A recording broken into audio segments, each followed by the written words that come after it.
Assalamualaikum warahmatullahi wabarakatuh. Alhamdulillahil malikil haqqil mubin alladzi akmalad dina wa wadahat tariqal mustabin. Wa asyhadu an la ilaha illallah wahdahu la syarika lah syahadatan yarjul muwahhidu bihan najata yaumaddin. Wa asyhadu anna Muhammadan abduhu wa rasuluh sayyidul anbiya'i wal mursalin wa ala alihi wa sahbihi wa man tabi'ahum bi ihsanin ila yaumiddin, amma ba'du. Hadirin rahimani wa rahimakumullah, terutama para penyimak kajian ilmiah di channel Mamat Rahimat ini. Sebelum kita lanjutkan membahas qaidatul fiqhiyah dari Syekh Abdurrahman bin Nasir As-Sa'di, baru saja saya melihat, ini membuat kaget. Ada seorang penceramah terkemuka di Indonesia berkata bahwa Muhammad itu adalah nama Allah. Dan ini keliru. Tidak ada dari mana nama Muhammad itu nama Allah. Sehingga berdoa kepada Muhammad, Nabi Muhammad adalah sama dengan berdoa kepada Allah. Nah, ini kesesatan. Ini sama dengan menyamakan antara Allah dengan Nabi Muhammad. Kalau begitu apa bedanya nanti dengan keyakinan kaum Kristiani yang meyakini bahwa Isa itu anak Allah? Bahkan Isa atau Yesus itu adalah jelmaan Allah. Jadi Allah menjelma dalam rupa Yesus untuk menebus dosa-dosa umatnya. Nah, begitu. Karena itu menurut keyakinan mereka, Yesus itu disalib itu dalam rangka menebus dosa mereka, mengorbankan dirinya, begitu.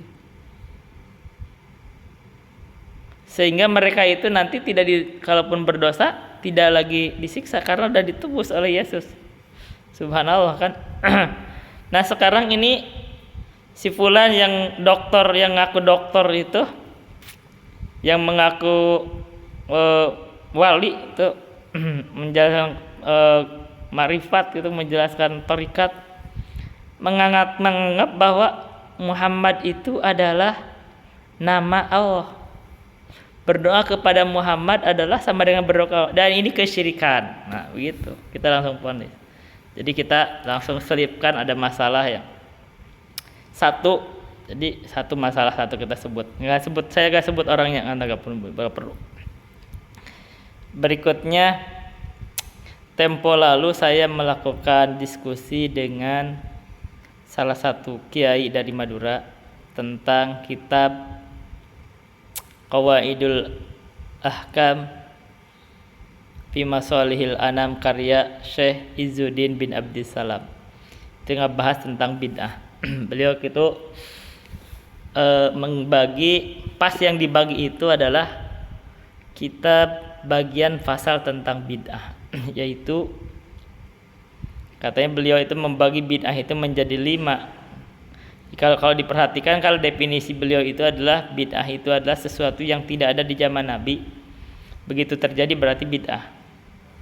Berarti ini bid'ah secara bahasa, konsekuensinya bagi 5. Ada yang wajib, ada yang sunnah, ada yang makruh, ada yang haram, ada yang mubah. Dan beliau memberikan contoh yang sunnah itu adalah tarawih. Saya juga belum lama, baru aja tadi juga lihat ada pembahasan dari salah satu kita sebut kiai juga, Kiai Aswaja dari Madura, yang juga menyebut ucapan Imam Syafi'i bahwa bid'ah itu ada yang mahmudah atau hasanah, ada yang madmumah. Jadi kalau bid'ah yang hasanah itu adalah bid'ah yang menyepakati atau bersesuaian dengan sunnah Rasulullah atau yang tidak menyelisihi sunnah Rasulullah. Contohnya adalah taraweh.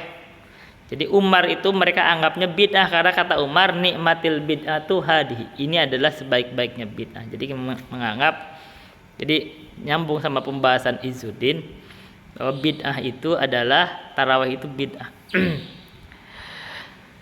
Tapi bid'ahnya hasanah katanya. Baik, ada bid'ah yang madmumah. Madmumah itu adalah bid'ah yang berselisih atau menyelisihi sunnah Rasulullah. Baik, sekarang begini. Kita ini saya masukkannya sini maksudnya. Kita ini sebagai umat ini harus mendudukan ucapan para ulama, harus melihat ucapan para sahabat itu dan mengambilnya atau mengarahkannya ke makna terbaiknya, begitu. Ini yang harus kita pegang. Begitupun ketika kita belajar Al-Qur'an atau hadis pun kita harus selalu mencari apa yang terbaik yang diambil dari mana itu. Jadi bukan menjadi orang yang mencari fitnah. Ini masalahnya di sini. Seperti kitab Izzuddin bin Abdissalam ini saya baca-baca itu, ini kitab subhanallah bagus tentang kaidah-kaidah. Ini bisa disebut bahasan kaidah fikih juga. Bisa membahas itu, dianggap kaidah, membahas kaidah fikih itu sama yang kita bahas ini. Tapi ini luas. Jadi ini bagus, ini kitab saya juga subhanallah ini bagus. Tapi di balik bagusnya itu ada pembahasan yang bisa dikritik. Nah, ini pembahasan bid'ah itu yang bisa dikritik. Seperti menganggap bid'ah itu menjelaskannya secara bahasa. Begitu membahas secara bahasa, konsekuensinya tadi akhirnya tarawih aja disebut bid'ah gitu. Tapi bid'ah sunnah, bid'ah yang disunahkan. Nah, ini kan sebenarnya bid'ah disunahkan. Padahal ini berselisih dengan pembahasan ayat yang kita kemarin sebut kaidahnya bahwa walaisa masyru'an minal umuri ghairul ladzi fi syar'ina madhkuri. Nah, itu pembahasannya aja dari berselisih, tampak berselisih sama hadis Nabi. Nabi bersabda, "Man ahdatsa fi amrina hada ma laisa minhu fa huwa raddun." Barang siapa membuat bid'ah di dalam urusan kami, apa nih? Agama berarti. Ma laisa minhu, yang bukan dari agama, maka dia tertolak. Atau man amila amalan laisa alaihi amruna fahuwa radd. Maka tampak bahwa yang dibahas oleh Nabi itu pembahasannya pembahasan ibadah atau pembahasan dalam agama. Sementara yang dibahas oleh Syekh Izzuddin bin Abdissalam padahal beliau sedang membahas kajian agama, ternyata membawa pembahasan secara bahasa. Dan begitu juga dengan ucapannya Imam Syafi'i, beliau yang sedang membahas agama, ternyata beliau pun membawa pembahasan bid'ah itu secara bahasa. Maka bid'ah ada yang hasanah, ada yang madmumah. Baik. Dan itu adalah kritikan terhadap beliau. Beliau bisa dikritik dalam konteks itu. Kenapa Anda yang sedang membahas agama tiba-tiba membahas secara bahasa, kan gitu. Harusnya dibedakan bid'ah secara bahasa, kan gitu. Satu, akhirnya jadi membuat orang yang berpenyakit itu akhirnya, ini sebenarnya dari asalnya udah ada penyakit. Dia itu ingin membela kebid'ahan, ingin menciptakan kebid'ahan, membuat argumentasi berhujah dengan kemungkinan ketergelinciran ucapan ulama atau ucapan ulama yang diarahkan untuk motif tertentu. Begitu sebenarnya. Tapi kalaupun misalkan kita bersih, hatinya itu bersih, ingin mencari hidayah, walaupun misalkan Umar berkata begitu, kita akan memahami, oh ini yang dimaksud adalah secara bahasa. Begitu. Begitu ucapan Syafi'i atau ucapan Izzuddin bin Abdissalam. Kita kalau lurus, hatinya lurus, ikhlas, ingin mencari hidayah, kita tidak akan mencari fitnah di situ. Kita akan tetap mengkritik yang dimaksud adalah ini secara bahasa. Tapi di dalam tinjauan syariat, yang dimaksud oleh Syekh Izzuddin bin Abdissalam seperti tarawih itu adalah bid'ah yang disunahkan, atau sebelumnya oleh Imam Syafi'i mengatakan bahwa tarawih itu adalah bid'ah yang dipuji karena bersesuaian dengan sunnah, atau sebelumnya Umar yang berkata bahwa ini ada sebaik-baiknya bid'ah, kita bisa menarik benang bahwa sebenarnya yang mereka maksud itu bid'ah hasanah itu sebenarnya adalah sunnah. Kenapa? Karena seperti tarawih itu Nabi sudah pernah mencontohkannya. Ketika Nabi mencontohkannya, lalu dengan ketentuan-ketentuan tertentu, tapi Nabi itu tidak mau terus-terusan menjalankannya karena khawatir wajib, maka ini hukumnya sebenarnya sunnah. Hanya saja Nabi sengaja meninggalkannya ketika hidup untuk terus-terusan tarawih, takut dianggap wajib. Ada argumentasi, tapi kan Nabi tarawihnya cuma 11 rakaat. Kan begitu? Kenapa Umar menetapkannya 23 rakaat? Kan itu ceritanya kan gitu, bahasan dari Kiai SWJ. Tapi kan Umar itu bentuknya beda, itu tarawih Nabi itu cuma 11 rakaat ketika memimpin itu. Tapi ketika di zaman Umar ditambah 23 rakaat. Itu kan berarti bid'ah jelas. Nah, baik. Ini kan subhat. Baik. Memang kalau di konteks itu sebenarnya yang lebih baik menurut kita sendiri 11 rakaat itu lebih baik karena lebih bersesuaian dengan apa yang dijalankan oleh Nabi. Tapi bukan berarti 23 rakaat itu pun menyelisih sunnah Nabi, karena Nabi pernah bersabda di dalam hadis umumnya, sholatul laili masna masna. Salat tarawih itu dua-dua. Artinya kita juga tidak bisa memvonis langsung kalau 23 rakaat bid'ah, karena sesuai sama dalil umum dari Nabi. Sehingga Umar bertindak atau memutuskan 23 rakaat pun itu tidak juga bisa dianggap bid'ah dengan konteks begitu. Oke, itu satu pandangan. Kenapa? Karena masih bersesuaian sama nas dari Nabi, bahwa Nabi itu memberikan anjuran bebas, namanya juga sunnah. Kamu mau 100 rakaat juga boleh, mau 101 rakaat boleh, bebas. Yang penting Nabi berikan ketentuan sholatul laili masna masna. Hanya saja Nabi itu dari perbuatan Nabi tarawih itu hanya 11 rakaat. Kenapa? Karena Nabi itu sholatnya panjang, bacaannya panjang, dan itu yang saya sendiri anggap kalau kita ada pilihan untuk melakukannya, yang 11 rakaat dengan bacaan panjang seperti Nabi lebih afdol dibanding kita 23 rakaat tapi pendek-pendek, apalagi kencang-kencang, cepat-cepat. Lebih bagus yang afdol.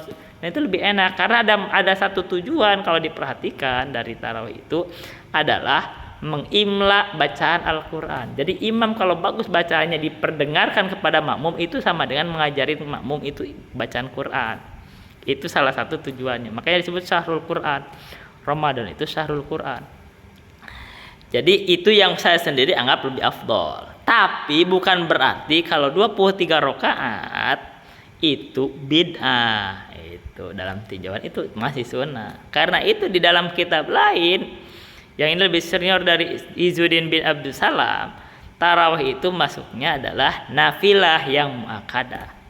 Itu contohnya di kitab Matan Abu Syuja. Itu lebih senior dari Izzuddin bin Abdul Salam karena beliau itu masih di periode di abad keempat. Masih di abad keempat. Sementara Izzuddin itu abad ke-8. Dan Matan Abu Syuja itu merangkum pembahasan fikihnya Imam Syafi'i. Itu dianggap senior. Walaupun sebelumnya ada Imam Al-Muzani. Gitu. Nah, itu banyak orang yang tidak menganggap itu takrib itu dianggap bukan, padahal itu takrib itu penting, atau Matan Abu Syuja itu penting. Nah, jadi kalau menganggap bahwa bid'ah hasanah itu seperti tarawih itu adalah bid'ah hasanah, ya udah gampang aja masalahnya sih sebenarnya gini. Kalau kita mau mencari hidayah, kalau kita mau berbuat bid'ah, lakukan bid'ah yang seperti dijalankan oleh Umar, yaitu tarawih. Udah selesai. Jadi bid'ahnya tarawih aja. Jadi kita kamu kenapa berbuat bid'ah? Saya menurut Umar ini adalah bid'ah hasanah. Ya udah itu aja. Atau menurut Imam Syafi'i ini bid'ah hasanah karena bersesuaian sama sunnah.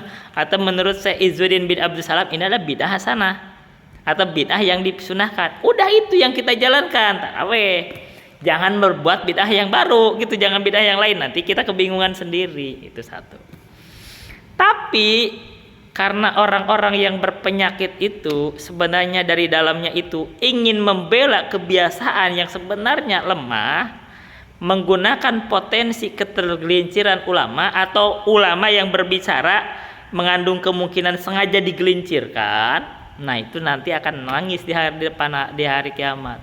Karena kalau misalkan nanti berhujah dengan ucapan Syekh Izzuddin bin Abdussalam atau Imam Syafi'i atau Umar, akan nangis karena mereka akan membantah yang kami maksud itu inilah disebut bid'ah hasanah atau inilah bid'ah yang disunahkan itu yang bersesuaian dengan sunnah Nabi. Ya sudah, kalau itu bersesuaian dengan sunnah Nabi hukumnya sunnah, begitu kan masalahnya.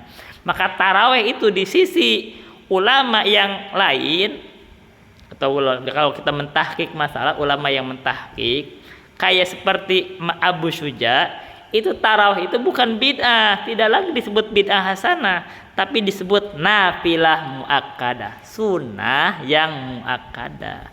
Kenapa? Karena tarawih ini sudah Nabi jalankan, Nabi lakukan secara berjamaah, hanya Nabi tinggalkan dengan alasan tertentu. Apa alasannya? Takut dianggap wajib, maka berarti hukumnya sunnah, begitu. Bahkan ketika Nabi belum melakukannya, kaidahnya kalau Nabi belum melakukan tapi terhalang seperti sholat puasa at-tasua itu karena Nabi nanti kalau tahun depan kita masih ada umur, kita puasa di bulan Muharram itu tanggal 10 dan tanggal 9-nya, tapi ternyata Nabi keburu meninggal. Itu masih berlaku sunnah karena sudah diucapkan walaupun Nabi belum melakukan. Sama apalagi ini tarawih, Nabi sudah melakukannya terus terhalang dengan suatu uzur, yaitu takut dianggap wajib. Apalagi contoh lagi, dianggap bid'ah misalkan membukukan Al-Quran. Al-Quran itu sudah diperintahkan oleh Nabi untuk ditulis di dalam lembar. Ketika ditulis di dalam lembar-lembar walaupun belum dibukukan, ketika dibukukan itu bukan bid'ah, itu sunnah Nabi karena sudah menjalankan perintah Nabi, yaitu membukukan Al-Quran. Jadi kalau terlalu sempit, oh ini bid'ah karena belum terjadi di zaman Nabi, itu bid'ah secara bahasa, tapi di dalam hukum syariat itu sunnah. Kenapa? Karena Nabi sudah perintahkan untuk apa? Untuk menulis Al-Quran. Dan disebutkan ini urutannya. Tapi kenapa nggak dibukukan? Alasannya ada. Ketika di zaman Nabi belum dibukukan, Quran itu masih turun, wahyu itu belum lengkap, nggak bisa langsung dibukukan dan masih tercecer. Dan Quran itu turun itu kadang walaupun satu ayat itu tidak berat dari awal sampai akhir, tidak, tapi itu kadang tercecer, itu yang pertama, yang kedua, itu macam-macam itu. Jadi berangsur tuh begitu, makanya tidak bisa dibukukan saat itu. Itu alasan. Karena itu membukukan Al-Quran itu bukan bid'ah tapi sunnah. Baik. Sekarang bagaimana dengan misalkan membuat itu Quran itu kan ditulisnya itu adalah diberi harkat, dikasih titik. Zaman dulu memang dikasih harkat, gak dikasih titik. Itu bid'ah juga enggak? Nah, memang kalau secara bahasa bid'ah itu karena Nabi di zaman Nabi tidak ada itu, artinya dikasih titik, dikasih harkat. Tapi kembali lagi ini bukan bid'ah, ini adalah sunnah. Kenapa? Nabi perintahkan sahabat menulis. Dan Nabi tidak mengajarin bagaimana nulisnya loh, ini pakai titik ya. Enggak, itu terserah kamu. Itu kembali kepada urf atau ilmunya para sahabat atau umat Islam, orang Arab itu. Bagaimana? Karena Nabi aja tidak bisa menulis, dia mencuru nulis. Bagaimana nulisnya terserah kamu. Mau pakai titik, pakai enggak, yang penting kamu paham kan gitu. Tapi ternyata jadi artinya para sahabat atau setelahnya itu memandang penting pakai titik, apalagi sekarang itu saya juga ada simbol-simbol itu pakai simbol-simbol. Itu bukan bid'ah, itu adalah sunnah karena menjalankan perintah Nabi menulis Al-Quran. Itu terserah karena itu dikembalikan ke huruf. Jadi kalau kita menganggapnya itu bukan bid'ah, di dalam tinjauan syariat itu bukan bid'ah. Andaikan dianggap sunnah, andaikan itu dianggap bid'ah, ya itu boleh dianggap bid'ah hasanah ya karena bersesuaian dengan sunnah. Ya udah selesai, itu sunnah, selesai masalahnya karena bersesuaian kan. Baik. Sekarang kita kasih contoh lain. Bagaimana dengan ilmu nahwu? Kan Izzuddin bin Abdussalam memandang bahwa nahu itu juga bid'ah. Kenapa? Karena zaman Nabi tidak ada ilmu nahu. Kan gitu. Ini kalau sempit begitu mikirnya, itu kan boleh. Tapi kita memandang, kita analisis kan bahwa ilmu nahu itu sudah ada di zaman Nabi, dipraktekkan di dalam lisan mereka. Ketika itu ilmu nahu itu berjalan di lisannya orang Arab, apalagi Nabi itu fasih baca kalimat-kalimat Arab, maka Nabi tidak mungkin berkata qala Allahi, enggak mungkin. Ketika ada Allah fa'il gitu kan, yang zaman sekarang disebutnya fa'il atau subjek, dibaca kasroh itu tidak mungkin Nabi. Maka itu di dalam hadis-hadis itu selalu sami itu Rasulullah, saya mendengar. Gak ada kalimat misalkan Umar itu berkata saya mendengar Rasulillah, gak ada. Artinya nahu itu sudah menjadi kebiasaan mereka. Artinya kalau ada di zaman Nabi, itu ilmu yang ada di zaman Nabi itu bukan bid'ah. Artinya ini bid'ah, ilmu sudah berjalan di tengah para sahabat, di lisannya Nabi Muhammad. Bahkan di dalam Al-Quran, baca Al-Quran Bismillahirrahmanirrahim, pernah gak dibaca Bisma? Enggak, karena gak ada riwayat satupun di dalam Al-Quran baca Bismallahi. Itu nahu, artinya itu sudah ada di dalam Al-Quran, jangan dianggap bid'ah, ini ada di dalam Quran gitu.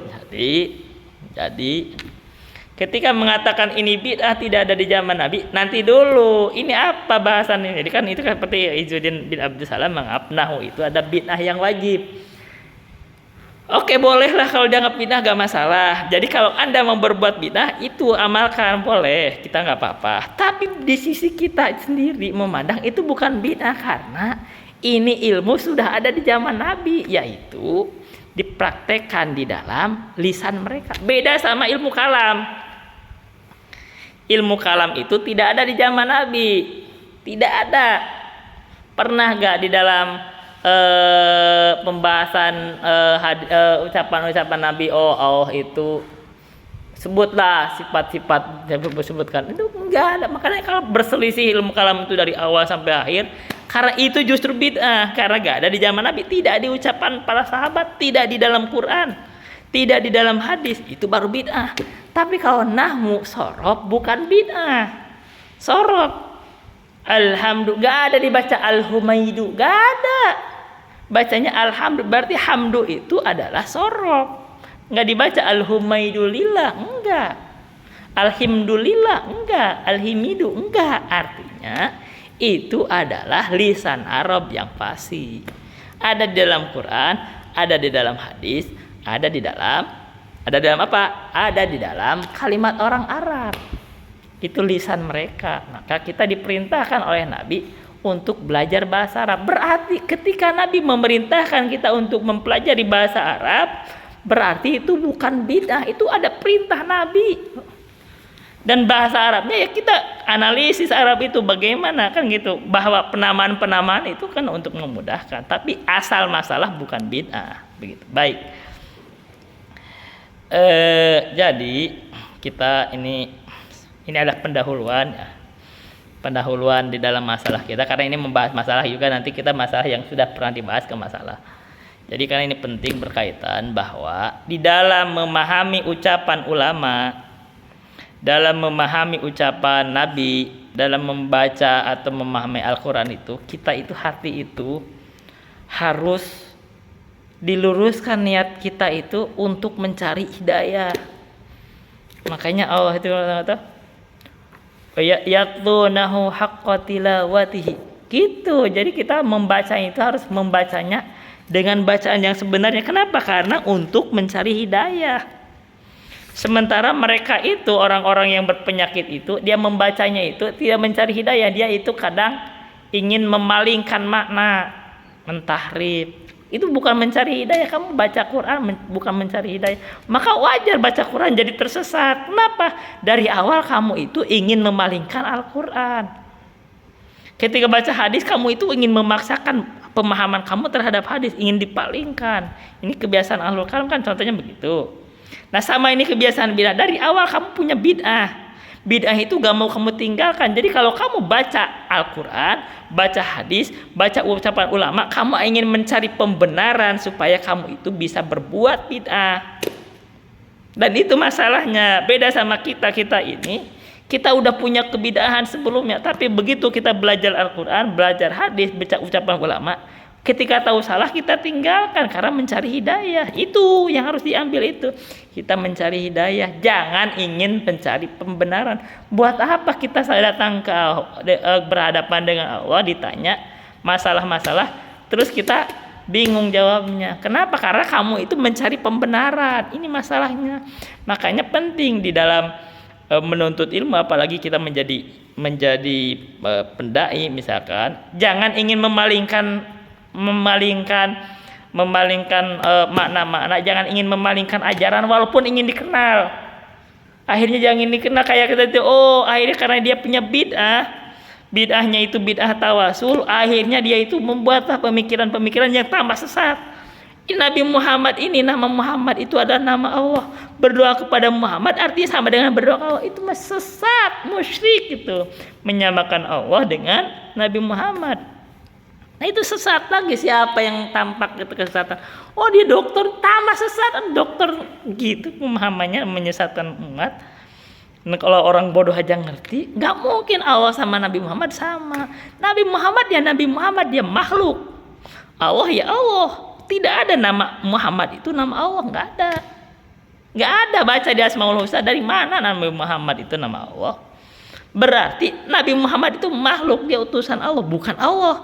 Kalau kita berdoa kepada Muhammad itu syirik, sama hukumnya orang-orang Kristiani itu berdoa kepada Yesus, syirik juga. Kita menggunakan satu standar untuk semua. Kalau sama dengan orang berdoa kepada wali-wali, syirik juga. Kita sama aja hukumnya, karena artinya berdoa kepada selain Allah. Jangan mencoba memalingkan makna, jangan mencoba mengubah ajaran, akibatnya tersesat orang dan kamu menanggung dosanya. Dan kita yang belajar harus pandai. Harus pandai melihat siapa yang benar dan salah. Dan satu lagi, kadang ulama ada salahnya. Seperti ini tadi. Kita bahas seperti Syekh Izzuddin bin Abdi Salam, mungkin kita bisa mengkritiknya, kita gak sependapat. Tapi walaupun kita kritik, apalagi bukunya banyak yang bagusnya, itu saya akan baca terdiri, indah banget itu buku. Bagian tapi orang yang berpenyakit yang mencari itu yang diskusinya yang ada potensi dipakai diselewengkan itu kan masalah dari awal punya penyakit, padahal buku yang lainnya bagus. Anggaplah India misalkan bagian itu pun yang tadi ada misalkan potensi dikritik, kalau dia lurus hatinya itu dia akan mencari yang terbaik. Yang dimaksud adalah boleh aja dianggap bid'ah, yang sunnah boleh, yaitu taraweh. Jadi kalau kita mau berbuat bid'ah, itu lakukan taraweh aja, selesai, jangan bikin yang lain gitu. Karena taraweh mah itu kalaupun dianggap bid'ah yang disunahkan menurut alasan itu. Karena itu Umar begitu. Umar aja melakukan yang dijamin masuk surga. Jadi kalau taraweh mah aman. Para ulama fikih juga nganggap bahwa taraweh mah itu sunnah kan gitu. Kalau dianggap bid'ah juga boleh, bid'ah hasanah misalkan, atau bid'ah yang disunahkan boleh kalau taraweh. Jangan dibawa luas kepada bid'ah lain. Akhirnya bikin bid'ah sendiri. Jangan, itu mah cari penyakit namanya. Sementara di dalam ketentuan hadis yang lebih tegas, Nabi bersabda, man ahdasa fi amrina hada ma laisa minhu fahuwa raddun. Barang siapa yang mengadakan perkara baru di dalam agama kami ini, itu yang bukan dari bagian dari agama, maka ditolak. Itu tegas. Kalau ditegas yang lebih amannya, udah kamu gak usah bikin-bikin. Kenapa sih? Ajaran Islam ini sudah luas. Ajaran Islam ini sudah banyak. Kalau kita mengamalkannya capek. Bukan bidah kita baca Quran bebas kapanpun karena itu diperintahkan. Itu bukan, kita udah capek dengan ajaran Islam ini. Kalau kita amalkan banyak. Saya aja gak sanggup ngamalkannya. Kebanyakan. Maksudnya banyak. Kita tidak sanggup, kan bebas, amalan itu banyak. Kenapa harus berbuat kebid'ahan? Itu aja masalahnya. Oh, saya mendoakan banyak ngedoakan misalkan cara mendoakan mayit misalkan kan banyak. Kita di dalam sholat, itu kan ada sholat mayit itu kan didoa dengan bagus, sudah cukup. Dan kita masih boleh mendoakan mereka di waktu-waktu lain, boleh. Di dalam sujud kita juga boleh, di dalam sholat boleh. Nggak perlu kita dengan kebid'ahan itu. Kita dalam konteks itu ya, kalau kita memandangnya dengan pandangan yang lurus, nggak perlu dengan kebid'ahan itu. Kita sudah cukup. Dan kalau kita perhatikan lagi, kita jujur-jujuran, bid'ah itu membuat kita berat.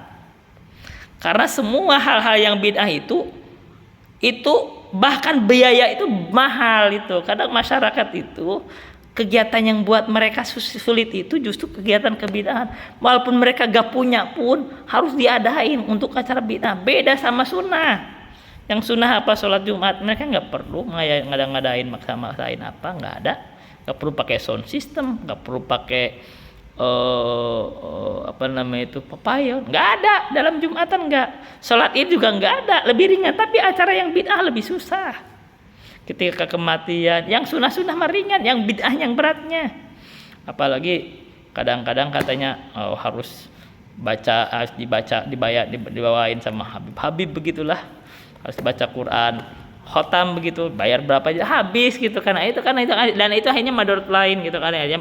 Orang yang sedang kesulitan harus ditambah dengan kesulitan. Jadi bid'ah itu sebenarnya menambah kesulitan. Padahal kaidah agama kita sudah bahas kemarin, yang di dalam agama yang murni itu Allah itu tidak ada yang menyulitkan umat, tidak ada hamba ini yang disulitkan, karena kata Allah itu la yukallifullahu nafsan illa wusaha wa laisa wajibun bila iqtidari wala muharramun matirun. Jadi ini agama nih ringan, agama ini mudah kalau kita paham sunnah.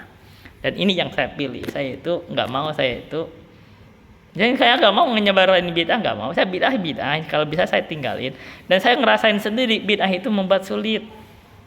Saya juga menganalisis masyarakat kita yang sangat terjerembab dalam ibadah itu sulit itu.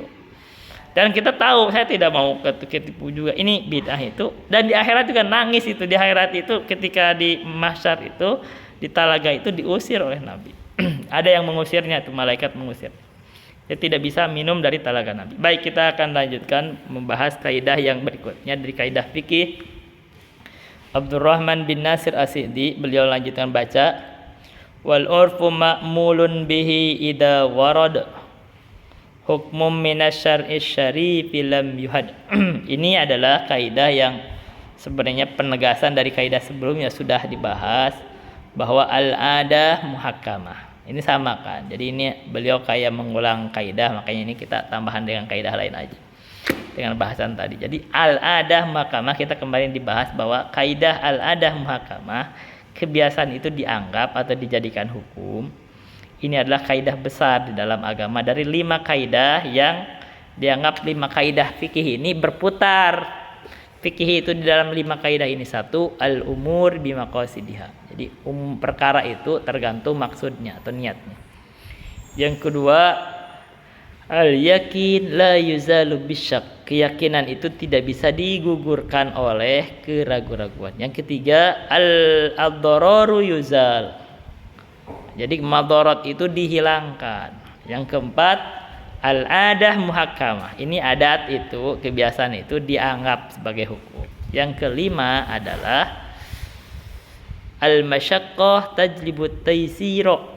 Jadi masyaqqah itu, kesulitan itu akan mendatangkan kemudahan. Nah, ini al-adah muhakkamah ini sudah kita bahas cukup panjang kemarin. Dan di sini Syekh membuat atau menuliskan kaidah itu dengan bentuk lain atau kalimat lain, yaitu urf. Urf itu sama dengan adat, kebiasaan. Kata Syekh, wal urfu ma'mulun bihi idza warad hukmum minasyar'i syarifi lam yuhad. Urf itu diamalkan. Ketika urf itu berjalan, amalkan. Wal urfu ma'mulun bihi idza warad hukmum minasyar'i syarifi lam yuhad. Bila mana hukum di dalam syariat itu tidak memberikan batasannya. Contoh, di dalam pembahasan sholat qashar itu disebut adalah perjalanan. Perjalanan itu berapa jaraknya? Yang paling kuatnya kemarin dikembalikan kepada urf, yaitu tanya ke masyarakat setempat itu, kalau kamu berjalan itu di sini dianggap perjalanan sampai mana batasnya. Kita kalau dari Bekasi sini tanya orang Bekasi ya. Kita lagi di Bekasi ini. Tambun. Kalau ke Karawang, kayaknya kalau dari Bekasi bukan perjalanan. Kayaknya ya, itu saya belum nanya. Kayaknya baru dugaan ya. Tapi kalau dari sini ke Majalengka perjalanan. Begitu, pasti ke Cirebon perjalanan. Ke Jakarta ini dari Bekasi tidak dianggap perjalanan walaupun macet 4 jam, kadang ada macet. Ke Jonggol bukan perjalanan. Begitu. Tapi kalau dari sini ke Medan jelas. Ke Lampung jelas, 2 hari itu. Dan nggak tahu kalau dari sini ke Banten, kalau ke Tangerang kayaknya bukan perjalanan, tapi kalau ke Banten yang Bantong ujung mungkin tuh. Begitu. Jadi untuk misalkan kita ngebatasin kapan kita boleh qashar sholat, itu yang bagusnya itu kembalikan ke urf, itu berapa jaraknya, jaraknya ini yang terbaiknya begitu, yang paling kuatnya. Karena kalau pakai ukuran itu sebenarnya juga enggak, itu pendekatan seperti disebut di dalam takrib itu, di dalam syarahnya ya 16 parsah. Itu satu parsahnya 3 mil, berarti 48 mil.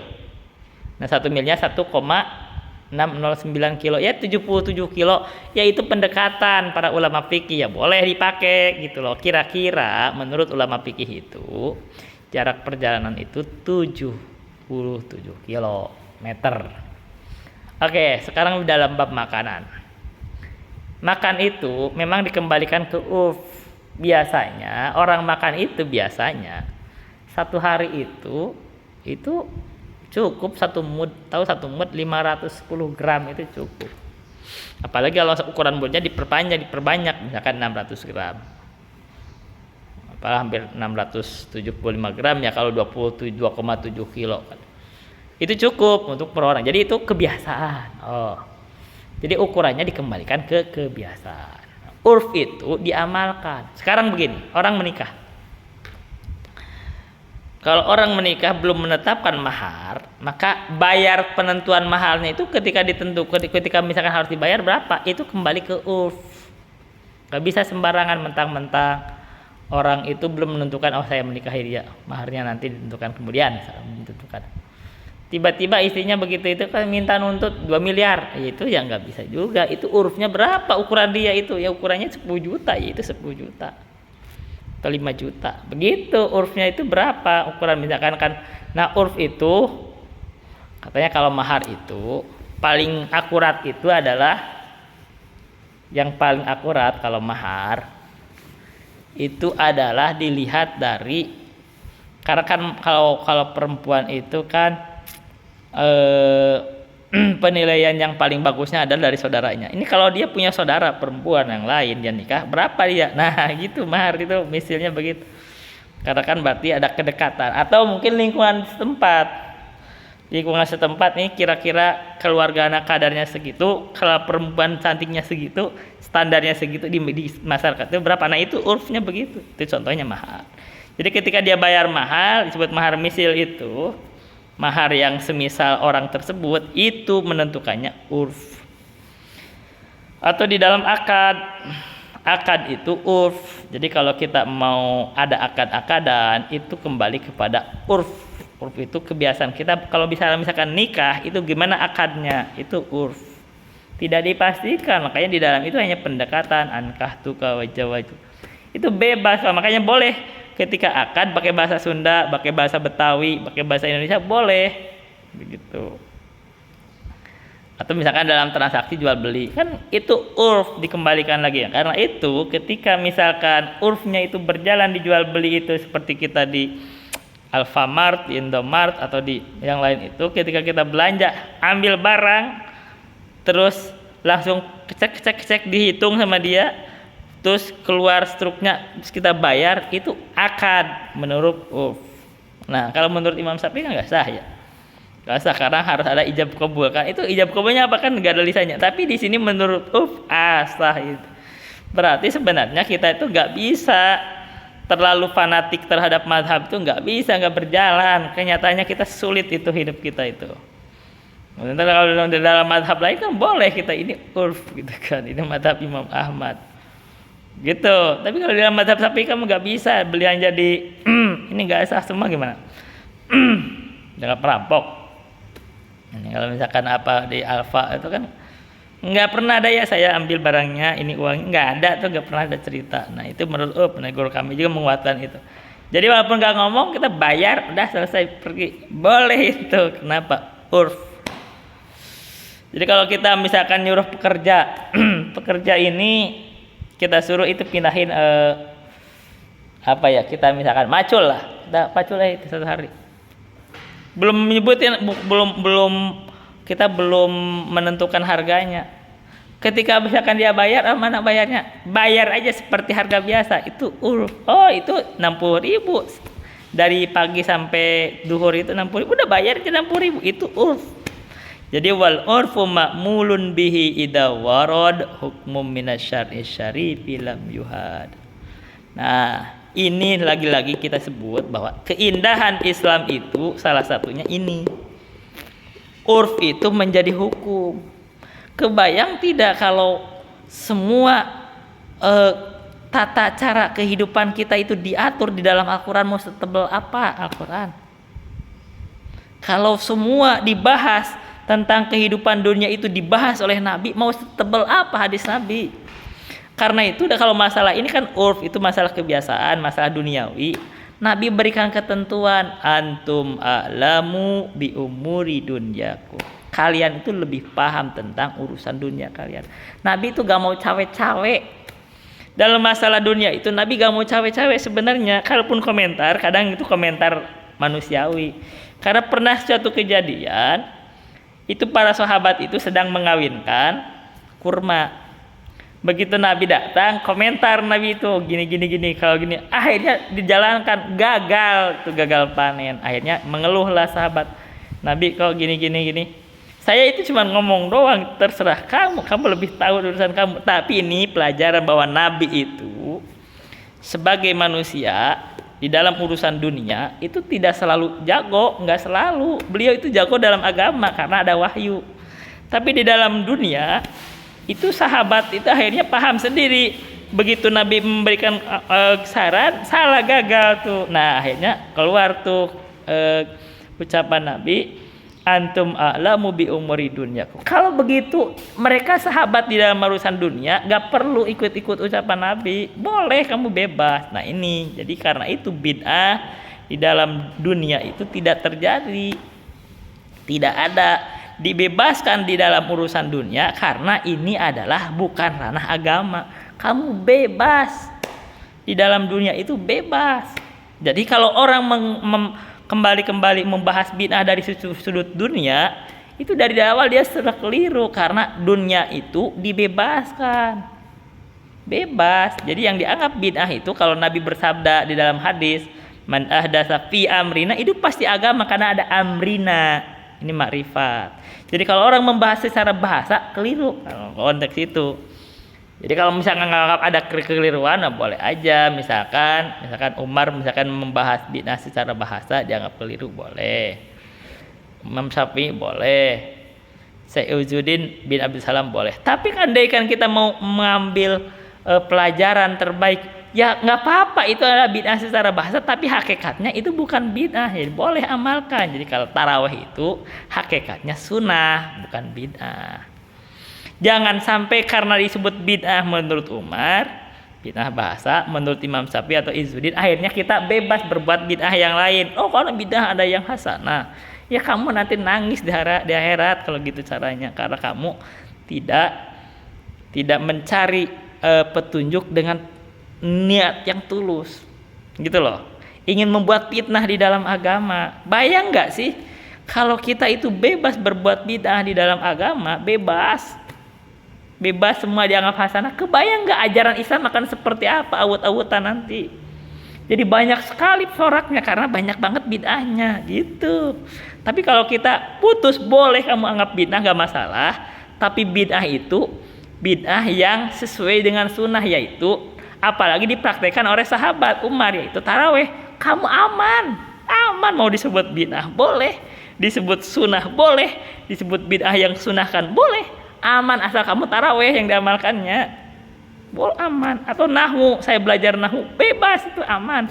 Karena itu mau disebut bid'ah boleh, mau disebut sunnah boleh, tapi itu aman asal kamu belajar nahwu bukan ilmu kalam gitu. Nah, ilmu kalam nggak diajarin Nabi. Nah, nggak ada sahabat yang tahu ilmu kalam. Nabi Muhammad tidak paham ilmu kalam. Begitu. Ilmu filsafat itu nggak ada, Nabi nggak paham. Jadi kalau nahwu sorof paham Nabi, atau boleh misalkan al-ma'ani atau ilmu bayan, ilmu badi di dalam bahasa Arab yang diambil dari bahasa Arab boleh itu, karena itu masih dalam bahasa Arab tapi mengikuti bahasa itu, jangan dicampuri oleh ilmu kalam gitu. Jangan dicampuri oleh ilmu dari luar. Jadi kalau diambilnya dari apa yang berjalan dari Nabi boleh. Jadi kembali, jadi urf itu, ini indahnya Islam, urf itu dijadikan hukum. Jadi kalau kita mengatur kehidupan dengan Al-Quran semua, kita kembali kepada Al-Quran, harus semua coret dari Al-Quran, ya kamu gak bisa hidup, gak bisa jalan. Tapi ketika tahu urf itu adalah hukum yang sesuai dengan Al-Quran, sepanjang tidak ada larangan dari Al-Quran, maka itu berlaku menjadi hukum. Jadi kalau kita lagi jalan tol, gak boleh menyalip dari kiri, itu artinya kita menjadi hukum di dalam Islam. Artinya kalau orang menyalip dari kiri membahayakan orang, dosa. Itu makanya saya sendiri dari dulu berpandangan bahwa saya ini misalkan nih, kalau menyalip dari kiri itu haram. Kenapa? Karena membahayakan orang, karena membuat madorot. Bahkan saya sendiri kalau misalkan lagi nyetir misalkan, ya berhenti di tanjakan itu kalau nggak darurat itu haram juga, membahayakan orang. Kita pernah ngalamin. Atau menyalip ketika tikungan itu haram karena membahayakan orang, bahkan membahayakan diri sendiri, ya nggak boleh. Nah, ini urf. Jadi indahnya Islam ini, urf ini menjadi hukum. Ketika tidak ada batasan di dalam Islam dan tidak dibatalkan dengan Islam, maka urf, kebiasaan kita ini menjadi hukum, terutama di masalah keduniawian. Karena kalau masalah agama sudah ada batasannya. Duhur 4 rakaat batasannya sudah jelas. Gak boleh orang menambah jadi 5 rakaat, itu bid'ah. Gak boleh sama sekali. Jadi dalam agama mah lebih jelas, masalah ibadah mah lebih tegas. Kemarin makanya guru saya misalkan membahas masalah penentuan awal Ramadan, itu sunahnya itu ru'yah, bukan dengan hisab. Jadi kalau begitu memandang dengan hisab itu dianggap bid'ah.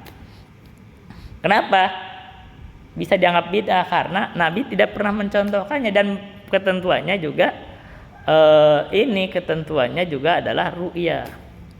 Dan itu amalan kita, amalan umat Islam. Nah, begitu ada orang berbuat bid'ah dengan menghisab, akhirnya pecah umat Islam, kan gitu. Jadi bid'ah itu membuat pecah. Gak mungkin bid'ah itu membuat bersatu, bid'ah itu membuat pecah. Andaikan bersatu saja di atas sunnah, itu lebih gampang. Ngapain sih ribet-ribet? Boleh misalkan menghisab sekedar untuk planning gitu, planning doang, merencanakan. Tapi begitu mengeksekusinya ru'yah. Baik.